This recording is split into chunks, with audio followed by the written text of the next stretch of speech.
At this hour, Kenyan security forces claim to be in control of the Westgate Premier Shopping Mall in Nairobi, Kenya, a site of one of the most horrifying terror attacks in recent memory.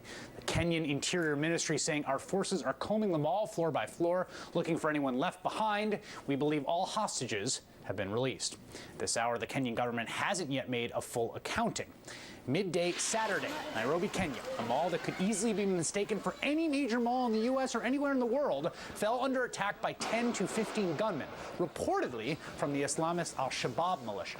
One eyewitness was an American who had recently moved to Nairobi from North Carolina. You could hear, while we were back there, them methodically kind of going from store to store, talking to people, asking questions, shooting, screams, and then it would stop for a while, and then they would go to another store. Another eyewitness, a software engineer who was in the parking lot with his two daughters, said they were throwing grenades like maize to chickens. He and his daughter survived. But at last count, at least 62 people have died in the attack. Most of the dead were Kenyans, along with foreigners from Britain, France, Australia, Canada, and India. At one point, terrorists started a fire in the mall, which, according to security forces, was meant as a diversion. A reported 175 people were wounded in a siege that entered its third day today. At least 3 assailants have been killed by security forces, with at least 10 suspects arrested. The attackers also took hostages as the standoff proceeded. We have done search of the building, and we can confirm that the hostages, almost all of them have been evacuated. The Kenyan Foreign Minister Amina Mohammed has since told Al Jazeera the mall attack was the work of Al-Qaeda, not Al-Shabaab. More on that in just a second. Kenyan President Uhuru Kenyatta said that one of his nephews was in the mall and killed in the attack. General Julius Karangi, the chief of the Kenyan Defense Forces, said the terrorists are clearly a multinational collection from all over the world. The FBI is looking into reports that Americans were among the attackers. New York Times photographer Tyler Hicks happened to be nearby the mall when the siege began. He entered the mall along with police officers and captured these stunning images. Once I got inside the mall, I could see how tense everyone was, the army and police, how carefully they were moving. They were dashing across open areas, taking extreme care with their cover.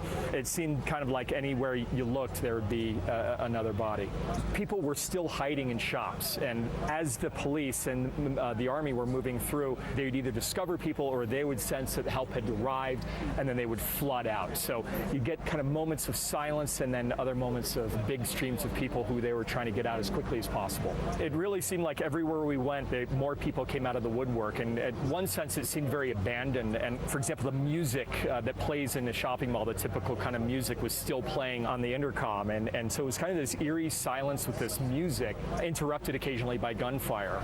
Terrified people were crying, screaming, just running for their lives, really. I never thought that I would encounter this kind of tragedy in a public place like this, where completely innocent civilians were just gunned down and murdered. It's not like a conventional war where you expect combatants to get hurt or expect there to be collateral damage in those kind of situations. This was just a suicide mission and murder. Joining me now is Jeremy Scahill, my colleague at The Nation magazine, where he's national security correspondent. He's also author of the book Dirty Wars, The World's a Battlefield, producer and writer of the film by the same name. And Jeremy, you were in Somalia. There's footage in that film of being on a rooftop with incoming fire from Al-Shabaab fighters, basically.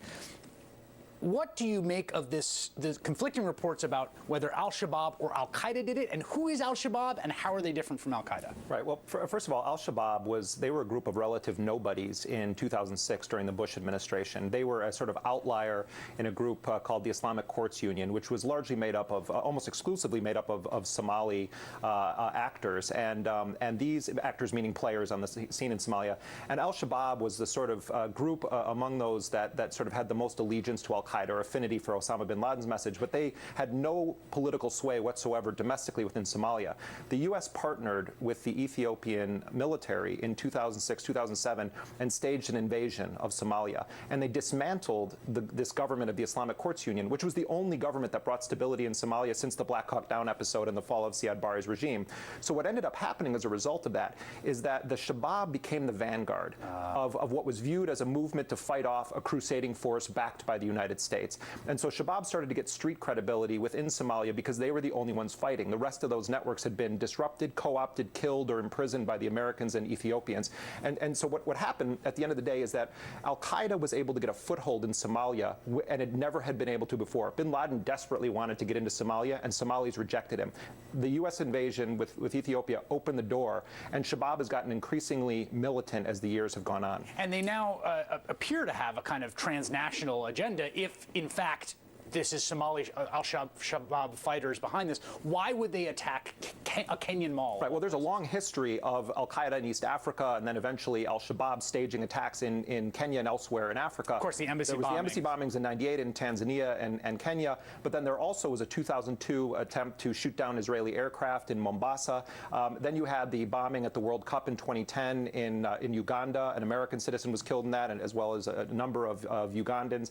And I think that if you look at the past 2 years, Kenya has been deeply involved with Somali politics, funding warlords. I traveled with a Kenyan-backed warlord who had brand new military equipment that had been given to him in the summer of 2011. And then Kenya actually staged an invasion of parts of southern Somalia. And I think that Shabaab really has seized on this idea that Kenya is sort of a puppet or a proxy for the U.S. And that's really the message that they've propagandized. What does it say about the state of al-Qaeda or global jihadis in 2013 that this attack happened, that it's coming from possibly Somalia? It seems to me like it's a situation in which we smash one or disrupt one network and they seem to pop up somewhere else. Right. Something interesting is that when I was last in Somalia in the summer of 2011, the head of al-Qaeda in East Africa was killed in Mogadishu, Fazul Mohammed. And among the documents that were seized, and I reported on this in my book, were letters from Fazul to Ayman al-Zawahiri, the number 2 in al-Qaeda. And what Fazul said was that Shabaab is making a mistake by trying to hold territory in Somalia. And what you need to do is go back to managing savagery. And there's a famous al-Qaeda paper that's written by an anonymous author called The Management of Savagery. And the idea is make it impossible for anyone else to govern. Make people feel fear and that the government can't protect them. And I think Chaos. that's part of what we're seeing. But Shabaab, there's no one al-Shabaab right now, which is why you see the Kenyans saying They have this. splintered, and it's unclear who is exactly controlling the organization. Right. Journalist Jeremy Scahill. Thanks a lot. Thank you. We'll be right back with Click 3.